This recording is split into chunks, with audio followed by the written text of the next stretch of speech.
Avez-vous déjà pensé à ce qu'une simple photographie peut cacher? Et si derrière un sourire d'enfant se dissimulait toute une vie volée? Nous sommes à Lyon, en 1931. Une famille d'industriels pose fièrement devant leur demeure.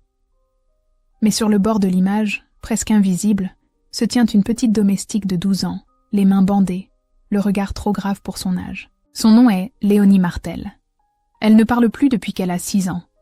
Et ce que personne ne pouvait imaginer, c'est que des années plus tard, ces mêmes mains abîmées écriraient des mots capables de bouleverser tout ce qu'on croyait savoir sur la charité, la dignité et la justice. Ce que vous allez entendre maintenant est une histoire dramatisada, inspirée de notre réalité.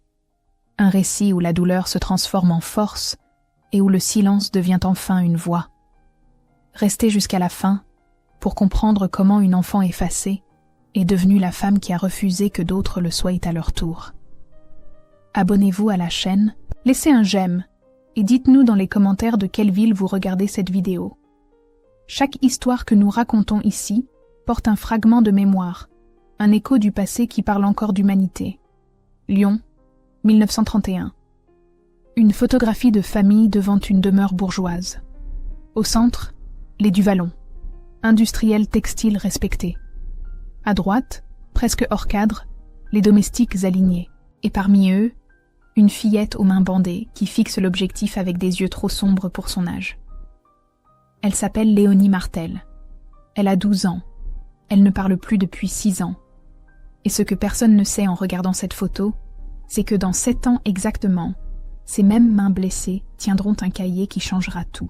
Mais pour comprendre comment une enfant muette est devenue celle qui refuse de laisser d'autres invisibles, il faut revenir au moment où elle a perdu sa voix. Le dernier mot que Léonie a prononcé était « maman ».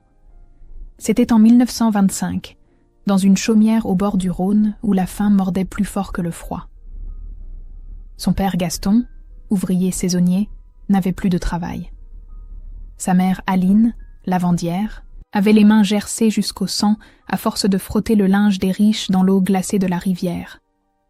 La mauvaise récolte avait tout emporté. Les dettes s'accumulaient comme des pierres sur la poitrine. Un intermédiaire de la ville était venu avec une proposition qui ressemblait à un miracle. Une famille honorable de Lyon cherchait une petite fille pour aider à la maison. En échange, elle aurait un toit, de la nourriture, des vêtements propres, et surtout, la promesse d'une éducation. Aline avait secoué la tête en pleurant. Mais Gaston avait regardé sa fille de 6 ans et avait vu autre chose qu'une enfant. Il avait vu une bouche de moins à nourrir. Le jour du départ, Léonie ne comprenait pas pourquoi sa mère pleurait tant. L'homme de la ville lui avait souri en disant qu'elle allait vivre dans une belle maison, qu'elle apprendrait à lire, qu'elle deviendrait quelqu'un. Dans la carriole qui l'emmenait vers Lyon, elle avait tourné la tête une dernière fois vers la silhouette de sa mère qui rapetissait sur le chemin. Elle avait voulu crier maman, mais seul un souffle était sorti, comme si son corps savait déjà ce que son esprit refusait d'accepter.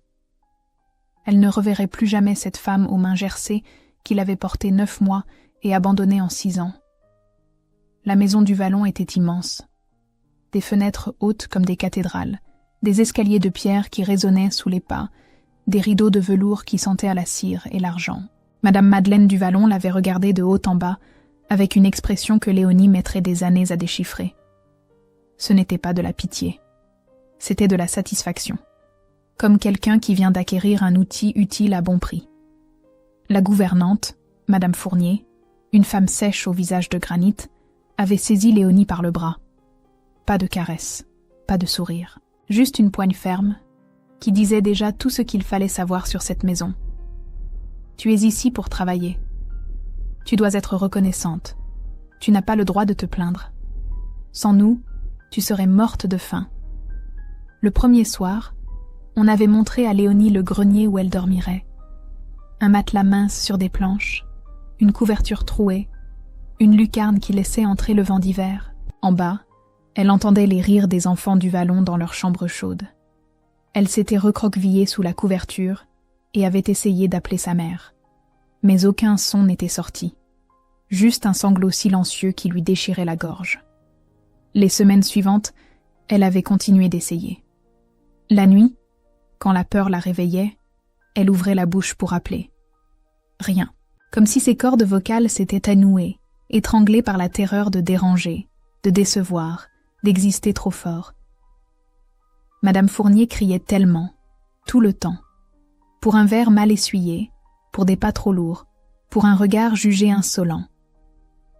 Léonie avait appris à se faire plus petite, plus silencieuse, plus invisible. Et un jour, les mots avaient complètement disparu. L'hiver suivant, une bronchite avait cloué Léonie au lit du grenier pendant 3 jours. Pas de médecin. Madame Fournier lui avait apporté une tisane amère en maugréant sur le temps perdu. Quand la fièvre était tombée, la voix n'était pas revenue. Un médecin de famille, appelé pour soigner Monsieur Duvallon, avait jeté un œil distrait à la petite domestique muette. « C'est nerveux », avait-il dit en haussant les épaules. « Ça lui passera. Ou pas. » Ça ne changeait rien. Pour les Duvallon, c'était même mieux. Une enfant muette était une enfant docile. Des mains utiles sans bouche pour se plaindre. Parfait. La routine avait avalé Léonie comme un monstre silencieux. Debout, avant l'aube, quand le ciel de Lyon était encore noir et que le froid mordait les joues, descendre les escaliers de service, les pieds nus glacés sur la pierre. Allumer le fourneau avec des doigts engourdis. Remplir les seaux d'eau à la pompe du jardin, des seaux qui pesaient presque autant qu'elle à 7 ans, qui lui arrachèrent les épaules, qui laissaient des marques rouges sur ses paumes. Frotter les sols à genoux avec du savon de soude caustique qui brûlait la peau, qui faisait naître des cloques, qui transformait ses mains d'enfant en mains d'ouvrière. Nettoyer les cendriers de Monsieur Henri, polir l'argenterie jusqu'à ce que son reflet déformé la regarde avec des yeux vides, laver la vaisselle après les repas auxquels elle ne participait jamais. Il n'y avait jamais eu d'école. La promesse s'était évaporée comme la buée sur les vitres qu'elle nettoyait. Personne n'en parlait.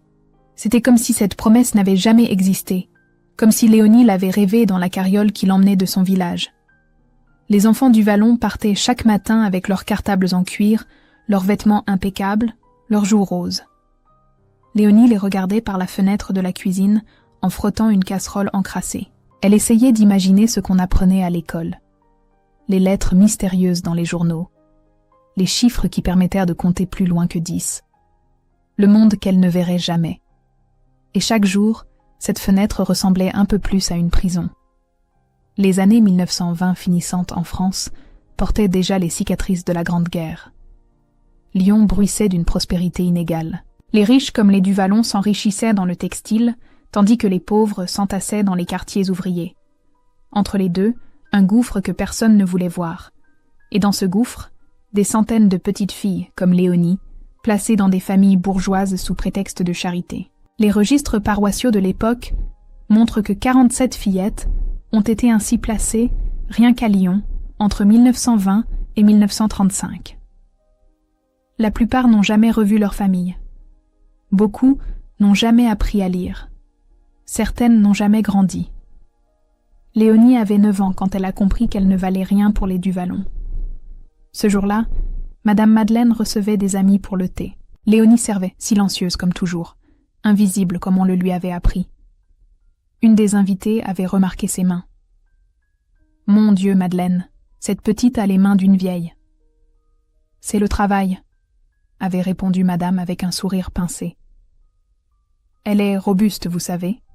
Nous l'avons sauvée de la misère. Sans nous, elle serait morte de faim dans son village de paysans. » L'invitée avait hoché la tête, compatissante.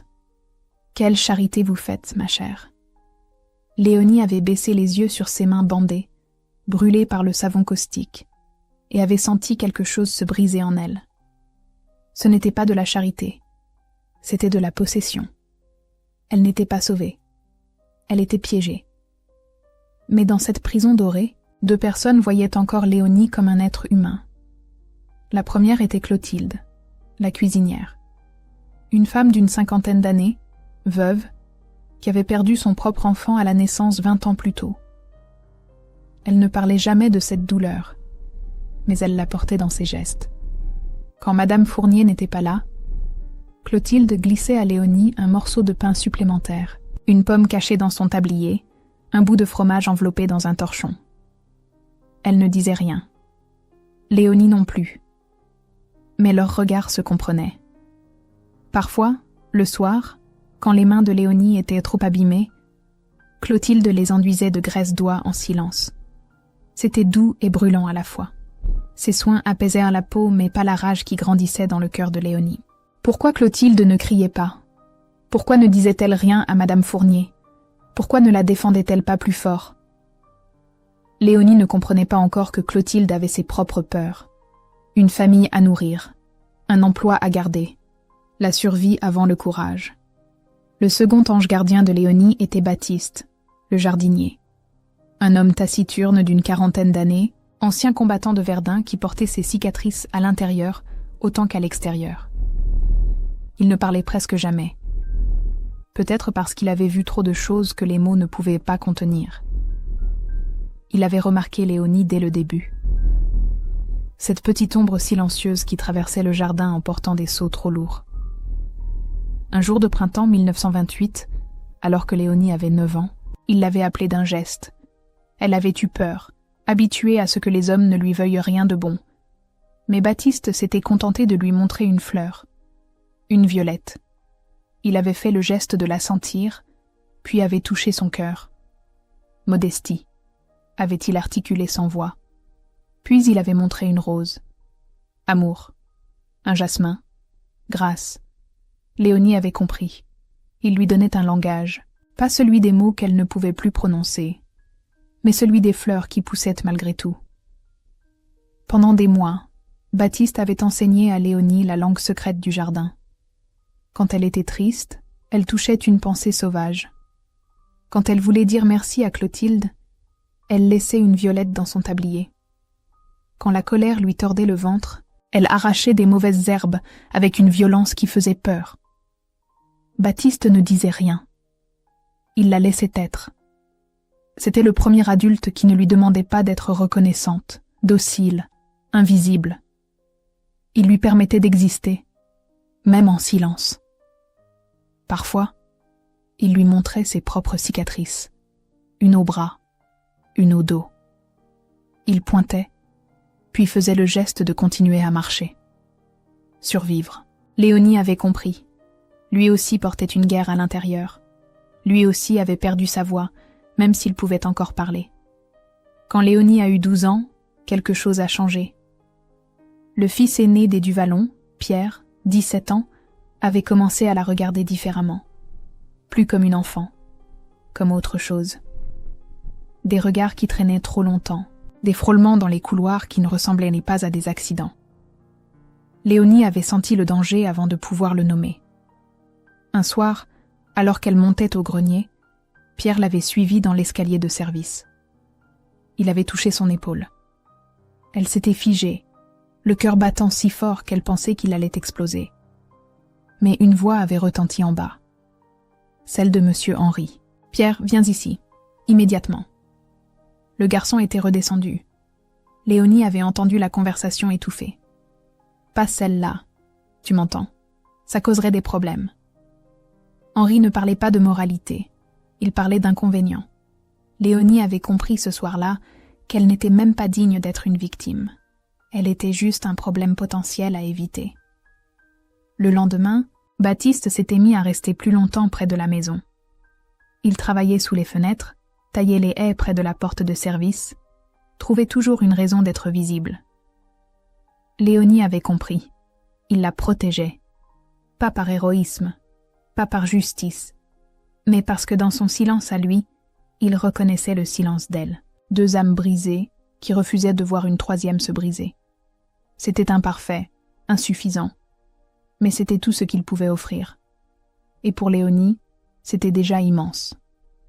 La photographie de 1931 a été prise un après-midi de mai. Un photographe professionnel était venu immortaliser la famille Duvallon pour le journal local. Article sur les industriels lyonnais qui font la fierté de la ville. Madame Madeleine avait insisté pour que tous les domestiques soient présents. Cela fait respectable, avait-elle dit. Cela montre qu'on traite bien nos gens. Léonie avait été traînée dans le patio, vêtue d'un tablier trop grand, les cheveux tirés en arrière. Elle avait 12 ans mais en paraissait 9. La malnutrition chronique, le travail excessif, Le manque de sommeil avait ralenti sa croissance. Elle ressemblait à une poupée cassée qu'on aurait tenté de rafistoler. Sur la photographie, on la voit à peine. À droite, presque hors cadre, alignée avec les domestiques adultes. Ses mains sont croisées devant elle, et même sur le cliché en noir et blanc, on distingue les bandages, des bandes de tissu blanc qui cachent mal les brûlures chimiques du savon de soude. Ses pieds sont joints, trop petits dans des chaussures usées qui ont appartenu à quelqu'un d'autre. Son regard fixe l'objectif avec une intensité qui fait mal. Ce ne sont pas les yeux d'une enfant. Ce sont les yeux de quelqu'un qui a déjà compris que le monde est injuste et qu'il n'y aura pas de justice. La légende originale de cette photo, écrite par les Duvallon eux-mêmes, ne mentionne pas son nom. Juste personnel de maison, 1931. Même sur le papier, Léonie n'existe pas. Mais cette invisibilité allait devenir son arme. Parce que les invisibles voient tout. Et Léonie observait. Elle observait M. Henri compter son argent dans le bureau. Elle observait Madame Madeleine crier sur les fournisseurs qui osaient augmenter leurs prix. Elle observait les enfants du Vallon étudier leurs leçons, répéter leurs conjugaisons, lire des livres qu'elle ne pourrait jamais toucher. Et un jour, alors qu'elle nettoyait la cuisine, elle a vu quelque chose qui allait tout changer. Un journal usagé qui servait à emballer des légumes. Elle a regardé les lettres mystérieuses. Elle a reconnu quelques-unes. Le A, le E, le O, des formes qu'elle avait vues sur les livres des enfants du Vallon. Elle a pris le journal, l'a caché sous son tablier, l'a emporté dans le grenier. Cette nuit-là, à la lueur d'une bougie volée, Léonie a commencé à déchiffrer. C'était lent, frustrant, épuisant. Mais pour la première fois depuis 6 ans, elle avait un but. Elle ne se contentait pas de survivre. Elle apprenait. Chaque semaine, Clotilde lui apportait discrètement un journal oublié. Ce n'était pas de l'héroïsme. C'était de la compassion prudente. Clotilde elle-même ne savait pas lire, née trop pauvre pour avoir eu cette chance. Mais elle voyait l'étincelle dans les yeux de Léonie quand elle touchait ses pages. Alors elle lui donnait ce petit morceau de liberté. À 11 ans, Léonie a lu sa première manchette complète. Nouvelle loi sur l'éducation ouvrière. Elle ne comprenait pas tous les mots, mais elle comprenait l'essentiel. Quelque part, il y avait des gens qui pensaient que tous les enfants devaient apprendre. Même les pauvres, même les filles, même elle. À 15 ans, Léonie lisait Zola en cachette. Baptiste avait laissé traîner un livre usé de Germinal dans le jardin. Un accident, bien sûr. Léonie avait dévoré cette histoire de mineurs exploités, d'injustice criante, de révolte qui gronde. Elle s'était reconnue dans ces personnages qui travaillent jusqu'à la mort pour enrichir des maîtres qui ne les voient pas. Elle avait pleuré en silence en lisant la dernière page. Puis elle avait trouvé un vieux cahier jeté par le fils du Vallon. Un cahier à peine entamé, abandonné parce qu'une page était tachée. Pour lui, c'était un déchet. Pour elle, c'était un trésor. Elle avait commencé à écrire. D'abord des mots simples, fins, froids, seuls. Puis des phrases. Personne ne me voit. Je ne suis rien pour eux. Et enfin, à 16 ans, 3 phrases qui allaient changer sa vie. Je m'appelle Léonie Martel. J'existe. Un jour, je partirai. En 1935, alors que Léonie avait 16 ans, une jeune femme est entrée dans la maison du Vallon. Mademoiselle Renard, assistante sociale de la paroisse, organisait des œuvres de charité pour les familles bourgeoises. Elle était là pour discuter d'une collecte de vêtements pour les pauvres. Quelle ironie. Léonie servait le thé, silencieuse, invisible comme toujours. Mais Renard l'avait remarqué. Cette petite domestique trop maigre, trop jeune, avec des mains trop abîmées. Quand Madame Madeleine était sortie un instant, Renard s'était penché vers Léonie. « Tu vas à l'école, petite ?» Léonie avait levé les yeux, des yeux qui s'étaient remplis de larmes qu'elle n'avait pas le droit de verser. Madame Madeleine était revenue à ce moment-là. Elle est limitée, vous savez. Elle fait ce qu'elle peut ici. C'est déjà beaucoup pour elle. Renard avait hoché la tête, pas tout à fait convaincu. Mais elle avait trop de cas urgents. Trop de familles à visiter. Elle était partie en promettant de revenir. Cette promesse, elle l'a oubliée pendant 3 ans. Les années ont passé dans une routine de survie. Léonie grandissait, mais pas comme les autres filles de son âge. À 18 ans, elle était petite, maigre, marquée par les privations. Ses mains étaient celles d'une ouvrière de 50 ans. Ses épaules portaient des cicatrices de sauts trop lourds. Son dos était courbé par le travail incessant. Mais son esprit, lui, refusait de plier. Elle continuait de lire en cachette. Elle continuait d'écrire dans son cahier secret. Et surtout, elle continuait de répéter son mantra silencieux. Un jour. Elle ne savait pas quand ce jour viendrait, ni comment. Mais elle refusait d'oublier qu'il existerait. Cette obstination était tout ce qui lui restait. Parfois, la rage la submergeait. Une fois, elle avait cassé exprès une porcelaine de prix de Madame Madeleine. Elle l'avait laissée glisser de ses mains comme par accident. Le son du cristal explosant sur le sol avait été la plus belle musique qu'elle ait jamais entendue. Madame Fournier l'avait frappée pour ça. Une gifle qui avait fait saigner sa lèvre. Mais Léonie avait souri intérieurement. Pour une fois, elle avait agi au lieu de subir. C'était un acte de rébellion minuscule, pathétique même, mais c'était le sien. D'autres fois, la jalousie la rongeait comme un acide. Elle regardait par la fenêtre les enfants qui allaient à l'école avec leurs rires et leurs cartables. Elle les haïssait pour ce privilège qu'ils ne savaient même pas apprécier. Elle se haïssait elle-même pour cette haine. Léonie n'était pas une sainte. Elle était une fille brisée, qui tentait de tenir les morceaux ensemble avec de la rage et de l'espoir en proportion égale. En 1938, tout a basculé. Léonie avait 19 ans.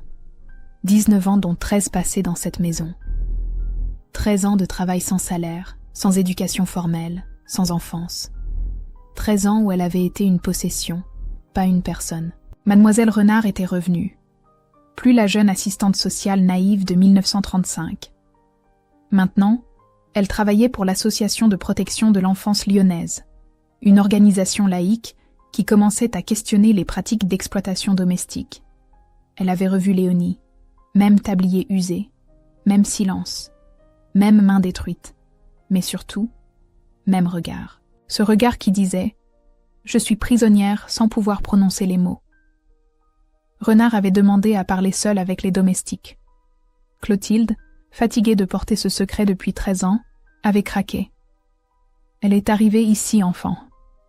Ils ont promis l'école. Je n'ai jamais vu d'école. Elle travaille depuis qu'elle a 6 ans. Jamais un franc. Jamais un jour de repos. Elle dort dans le grenier comme un chien. Renard n'avait pas besoin d'en entendre plus. Elle avait vu assez de cas similaires pour reconnaître l'exploitation déguisée en charité. Elle avait contacté discrètement le curé de la paroisse Saint-Jean et un avocat lié à son association. Pas pour faire un scandale public. La bourgeoisie lyonnaise se protégeait entre elles, mais pour exercer une pression sociale. Parce qu'en 1938, même si les lois restaient au flou sur le travail domestique, l'opinion commençait à changer. Le Front populaire de 1936 avait semé des graines de conscience sociale. Maintenir une enfant pendant 13 ans sans éducation ni salaire, sous couvert de bienfaisance, devenait socialement inacceptable. Pas illégal, pas encore. Mais embarrassant. Et pour des gens comme les Duvalon, l'embarras valait tous les procès.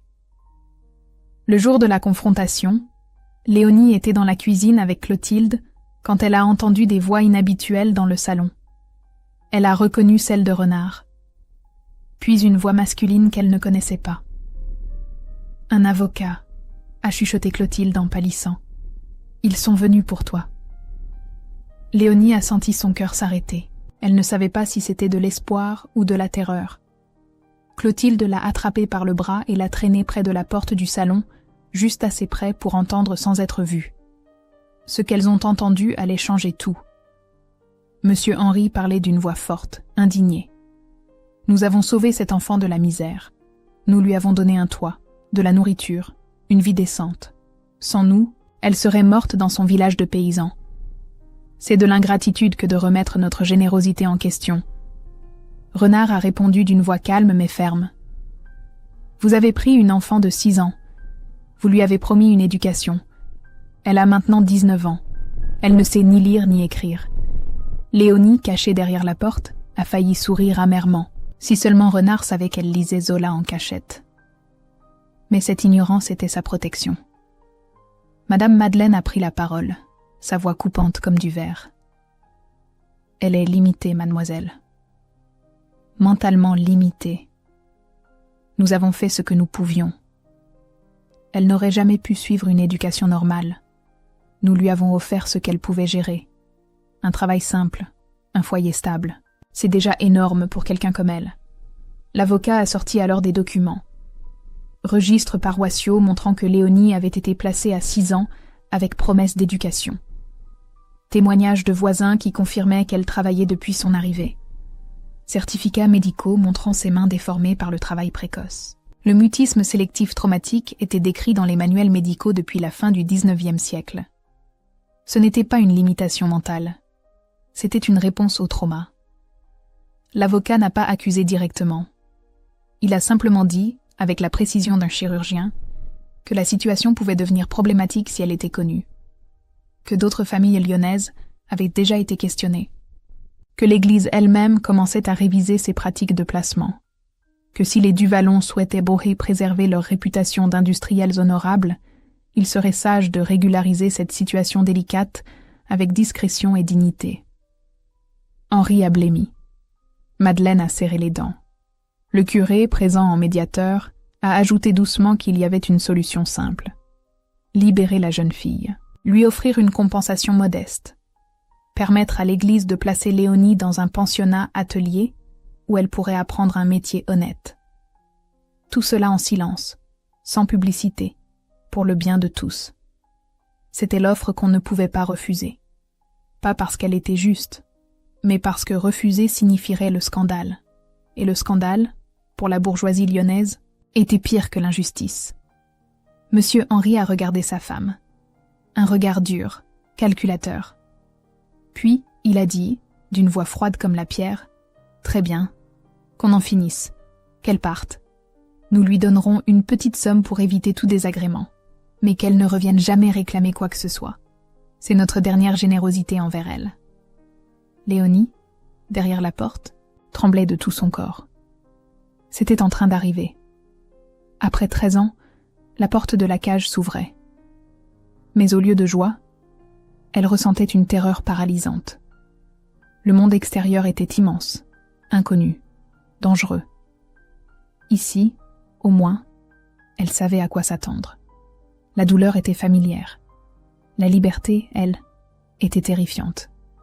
L'avocat a alors dit qu'il souhaitait parler à Léonie elle-même, pour s'assurer qu'elle comprenait et acceptait la proposition. Madame Fournier a été chercher la jeune fille. Quand Léonie est entrée dans le salon, tous les regards se sont tournés vers elle. Elle paraissait 15 ans avec sa silhouette d'enfant malnutri. Ses mains étaient croisées devant elle, cachant mal les cicatrices. Ses yeux, trop grands dans son visage trop maigre, allaient de visage en visage comme un animal traqué cherchant une sortie. Renard s'est agenouillé pour être à la hauteur de Léonie. Elle lui a parlé doucement. « Léonie, tu n'es pas obligée de rester ici. Nous pouvons t'aider à partir. Il y a un endroit où tu pourras apprendre un métier, où tu seras traitée avec respect. Est-ce que tu veux partir ou rester ici ?» Un silence épais a rempli la pièce. Madame Madeleine a souri avec condescendance. Vous voyez, elle ne comprend même pas la question. Pauvre petite, elle sait qu'elle est bien ici. Elle est reconnaissante. Elle ne partirait pour rien au monde. Renard a gardé son regard sur Léonie. Elle lui a tendu la main. « Montre-nous, si tu ne peux pas parler. Montre-nous ce que tu veux. » Les mains de Léonie tremblaient tellement qu'elle avait du mal à bouger. Mais lentement, très lentement, elle a glissé sa main dans la poche de son tablier.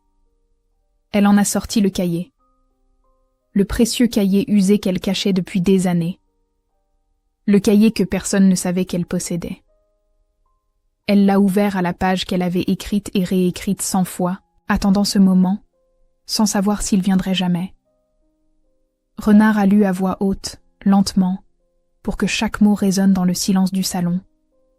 Je veux partir. Je veux apprendre. Je veux vivre. Les mots étaient tracés d'une écriture maladroite mais déterminée. L'écriture de quelqu'un qui a appris seul, dans le noir, avec pour seule arme sa volonté de ne pas disparaître complètement. Le curé a fermé les yeux. L'avocat a hoché la tête.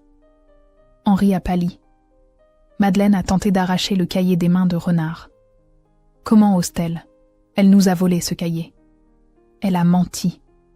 Elle. Mais une voix a coupé Madame Madeleine. Une voix qu'on entendait rarement s'élever. Celle de Clotilde, debout dans l'embrasure de la porte. Non, assez. Elle a essayé de tenir sa voix ferme, mais elle tremblait. 13 ans que je regarde cet enfant mourir à petit feu. 13 ans que je me tais parce que j'ai peur de perdre mon travail. Mais là, non. Vous ne lui prendrez pas ça aussi. Laissez-la partir. Vous lui avez déjà tout pris. Laissez-lui au moins sa liberté. Le regard de Madeleine aurait pu tuer Clotilde sur place. Mais devant le curé, l'avocat et Renard, elle ne pouvait rien faire. Son pouvoir absolu dans cette maison s'effritait. L'avocat a regardé Henri droit dans les yeux. « Messieurs du Vallon, la décision vous appartient. Mais sachez que la ville parle. La paroisse questionne. Si vous souhaitez maintenir votre position dans la société lyonnaise, je vous suggère fortement de résoudre cette affaire avec élégance. » Henri a serré les mâchoires. Il a sorti de sa poche une liasse de billets. 200 francs. C'était ridicule. 13 ans de travail valaient bien plus. Mais c'était mieux que rien. C'était la clé de la cage. Léonie aurait pu refuser, exiger justice, compensation réelle. Mais elle a regardé Clotilde qui, dans l'ombre, hochait la tête doucement. « Prends et pars. Ici tu meurs, même en respirant. » Léonie a tendu sa main abîmée et a pris l'argent. Pas par lâcheté, par survie. Parce que la vraie justice n'existait pas pour les filles comme elle. Mais l'évasion, si. Le départ a été rapide, sans cérémonie. Léonie est montée au grenier pour la dernière fois. Elle a rassemblé ses quelques possessions. Le cahier. Un livre de Zola offert discrètement par Baptiste. Un mouchoir brodé que Clotilde lui avait donné un Noël. Une violette séchée du jardin. C'était tout ce qu'elle possédait après 13 ans. Quand elle est redescendue, Baptiste l'attendait près du portail. Il ne l'a pas regardée dans les yeux. Il a juste touché son épaule une fois, rapidement. Un geste qui disait plus que 1000 mots. Survie. Continue. Ne les laisse pas gagner. Clotilde pleurait sans bruit dans la cuisine. Léonie est passée devant elle. S'est arrêtée une seconde.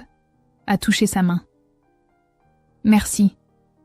Elle ne pouvait pas le dire avec des mots, mais Clotilde a compris. Puis Léonie a franchi le portail de la maison du Vallon pour la dernière fois. Le pensionnat Atelier Sainte-Thérèse était situé dans le quartier de la Croix-Rousse, ancien fief des Canuts lyonnais. C'était une institution tenue par des sœurs laïques et des anciennes ouvrières qui avaient créé un espace pour les jeunes filles en difficulté. Orphelines, anciennes domestiques, filles chassées de chez elles. Toutes avaient en commun d'avoir été invisibles et de refuser de le rester. On y apprenait la couture fine, la broderie, la dentelle. Mais aussi à lire, à compter, à tenir un budget. L'objectif n'était pas la charité, c'était l'autonomie. Donner aux filles les outils pour ne plus dépendre de la pitié ou de l'exploitation d'autrui. Les premiers mois ont été terribles pour Léonie. Elle ne savait pas comment exister sans obéir. Elle se réveillait avant l'aube par habitude, paniquait si elle n'avait pas de tâche précise à accomplir. Les autres filles se moquaient d'elle. La muette qui fait peur, la sauvage qui ne sait pas sourire, celle qui mange, comme si on allait lui arracher son assiette. Léonie faisait des cauchemars toutes les nuits. Elle se voyait retourner chez les Duvallon, enchaînée pour toujours au grenier glacé. Elle se réveillait en sueur, le cœur battant, cherchant sa voix qui ne venait pas. Sœur Marguerite, l'une des responsables, une ancienne ouvrière textile de 60 ans au regard doux mais ferme, a pris Léonie sous son aile. Pas par pitié, par reconnaissance. Elle voyait en Léonie ce qu'elle avait été 50 ans plus tôt, une survivante.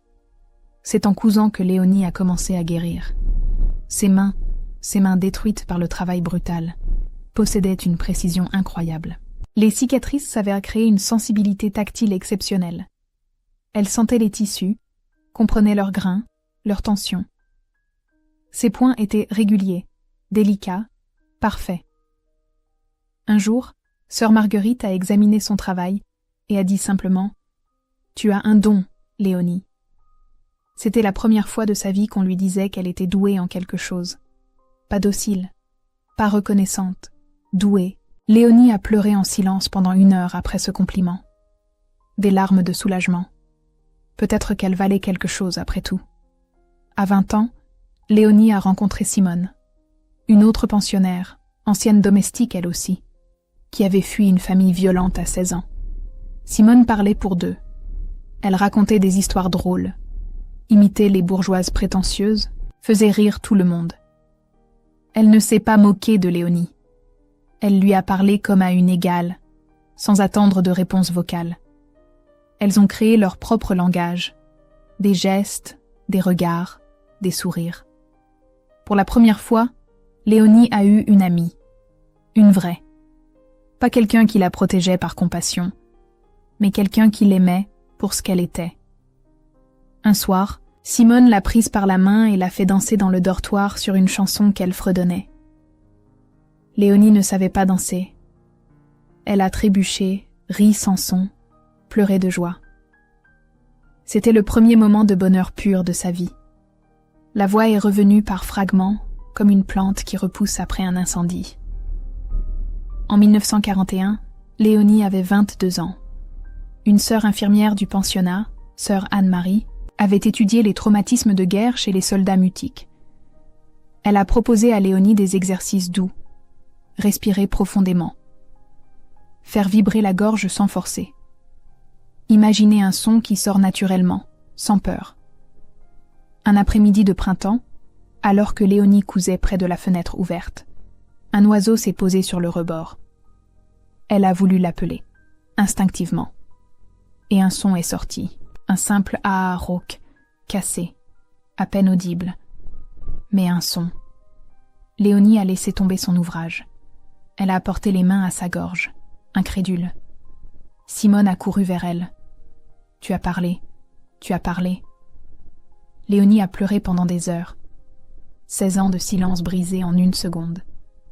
Ce n'était pas une guérison complète. Sa voix resterait toujours rauque, limitée à quelques phrases courtes. Mais c'était assez. Assez pour dire merci. Assez pour dire non. Assez pour dire « je suis Léonie Martel et j'existe ». À 24 ans, Léonie a obtenu son premier vrai emploi. Un atelier de couture fine cherchait une brodeuse qualifiée. Elle a montré son travail. On l'a engagée immédiatement.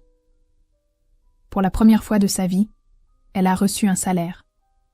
Des francs qui lui appartenaient, qu'elle avait gagnés par son talent, pas volés par exploitation.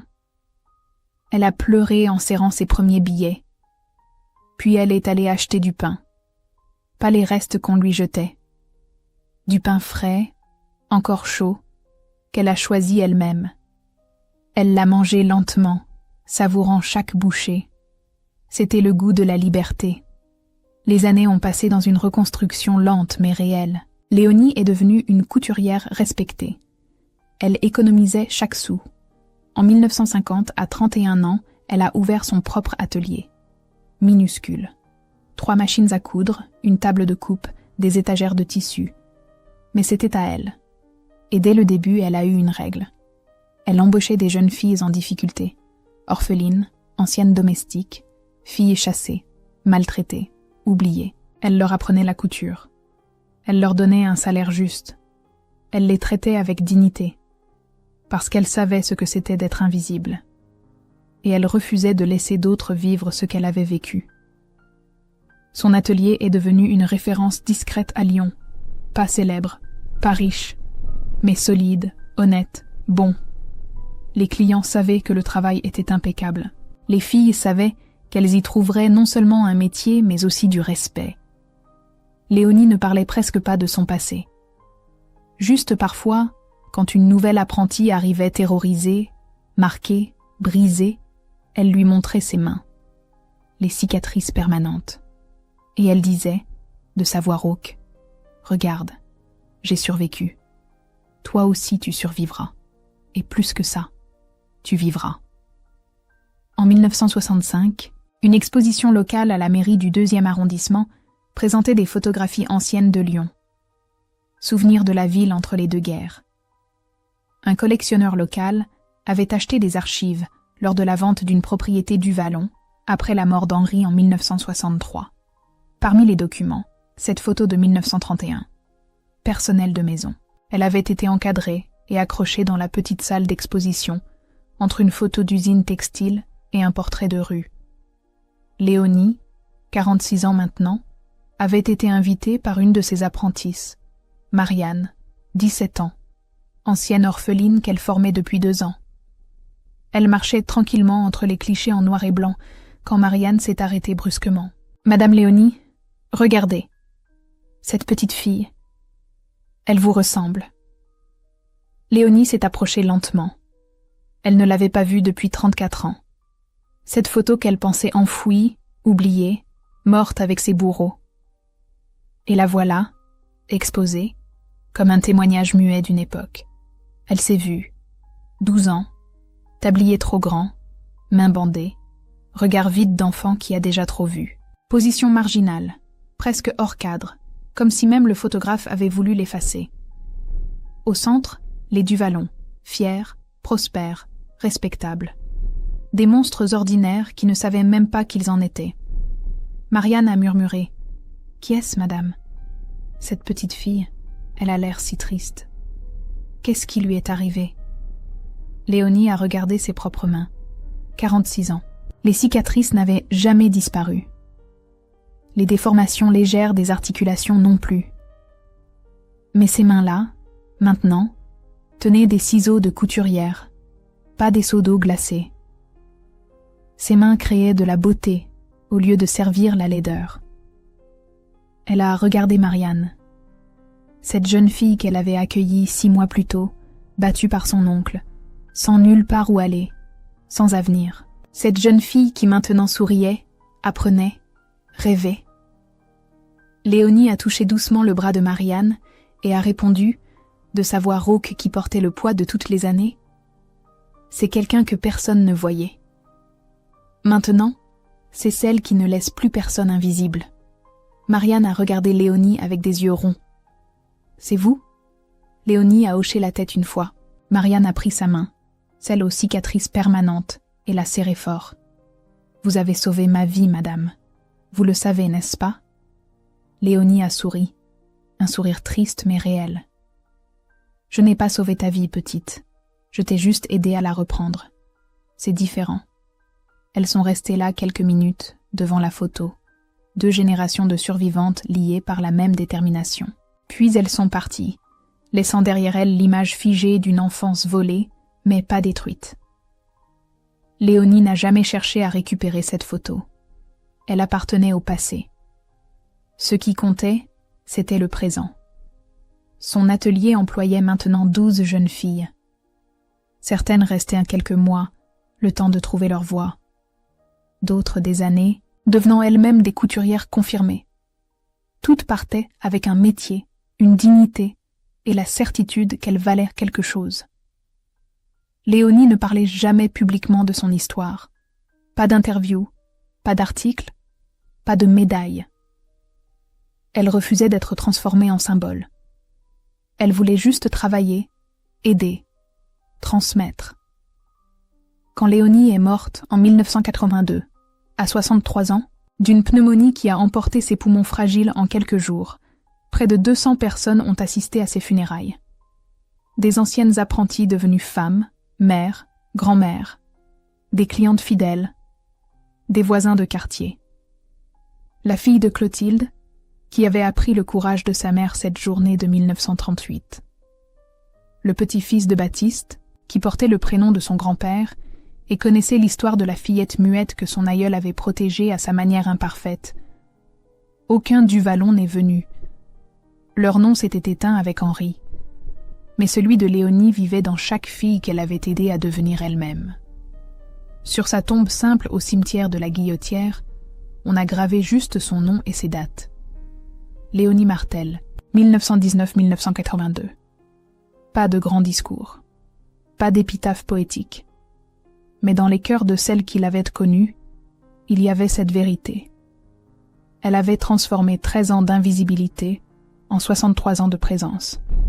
Elle avait pris la douleur qu'on lui avait infligée et l'avait changée en protection pour d'autres. Elle n'avait pas vaincu le système. Elle n'avait pas obtenu justice. Mais elle avait refusé de perpétuer le cycle. Et c'était déjà une victoire.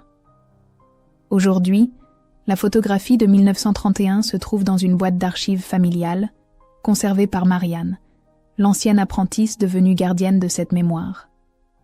Pas dans un musée, pas exposée aux regards curieux, mais là, dans l'intimité d'une maison où vivent les petits-enfants de Marianne, qui connaissent l'histoire de Madame Léonie, la couturière aux mains abîmées qui a appris à leur grand-mère que l'invisibilité n'est pas une fatalité. Parfois, Marianne sort cette photo et la regarde. Elle voit la fillette muette du coin droit. Et elle murmure, comme Léonie le lui a appris, « Tu existes. Tu as toujours existé. Et grâce à toi, nous existons toutes. » Cette histoire fictionnelle, inspirée de tant de destins réels, nous rappelle qu'il existe des cicatrices que le temps ne ferme pas, mais que la dignité peut transformer en lumière. Léonie n'a pas crié sa douleur, elle l'a cousue, point après point, jusqu'à en faire un abri pour d'autres. Par son silence devenu force, elle nous apprend que même ceux qu'on a voulu effacer peuvent, un jour, écrire leur propre nom dans le monde. Et vous, qu'auriez-vous fait à la place de Léonie? Avez-vous connu, dans votre famille ou dans votre village, quelqu'un dont la voix a été longtemps ignorée? Pensez-vous qu'une seule personne peut vraiment briser le cycle de l'injustice? Si vous êtes resté jusqu'à la fin, écrivez le mot « résilience » dans les commentaires pour que nous sachions que vous avez entendu son histoire jusqu'au bout. Dites-nous aussi de quelle ville vous regardez cette vidéo, et si vous avez, dans votre mémoire ou celle de vos aînés, un souvenir, un récit, une histoire ancienne qui mérite d'être racontée ici. Peut-être inspirera-t-elle nos prochaines histoires. Merci d'avoir partagé ce moment avec nous. N'oubliez pas de vous abonner, d'aimer la vidéo, d'activer la cloche et de partager cette histoire autour de vous. Et si vous souhaitez continuer ce voyage à travers les destins oubliés, cliquez sur le lien du prochain épisode.